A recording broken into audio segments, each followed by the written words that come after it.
Merry Christmas sa ating lahat, guys.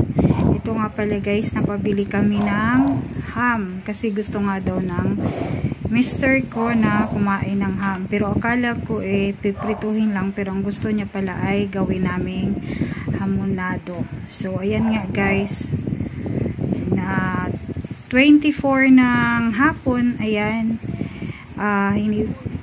niluto ko na nga siya, guys. So hiwain ko yan dyan. So hindi ko siya pwedeng hiwain doon sa tangkalan o tadtaran kasi may sauce siya, baka matanggal yung sauce niya, kasi kailangang isama din siya yung sauce sa pagluluto ko ng hamonado para hindi mawala yung lasa niya.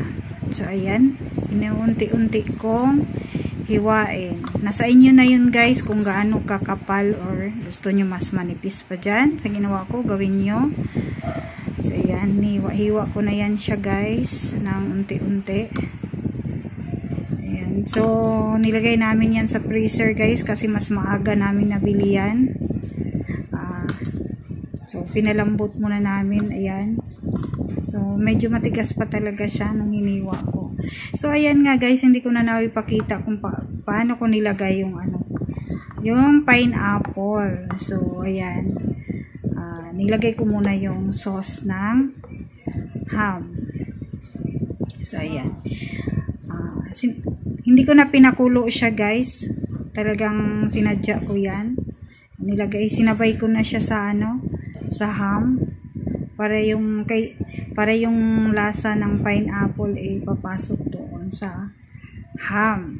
Ayan, so inuunti-unti ko siyang ilagay dahil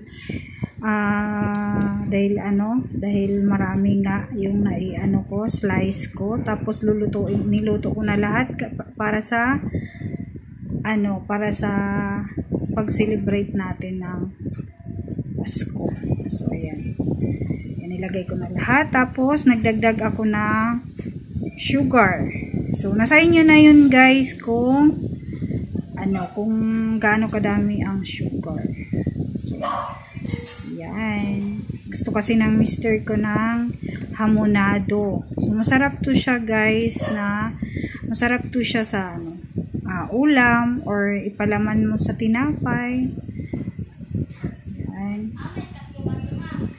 antayin natin siyang kumulo, guys, at lumapot. So ayan, tinakpan ko muna siya. Ayan, kumulo na. Ayan, malapot na rin siya, guys. Konti na lang ang kulang.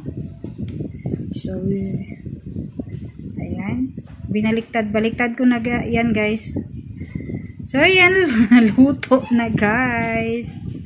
Hindi na namin ayan yung sauce niya, guys. Grabe ang tagal niyan, guys. Sobrang tagal namin ginawa yan.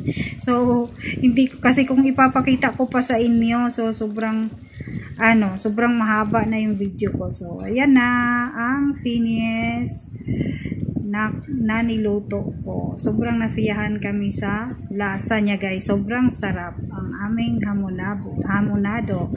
Thank you for watching.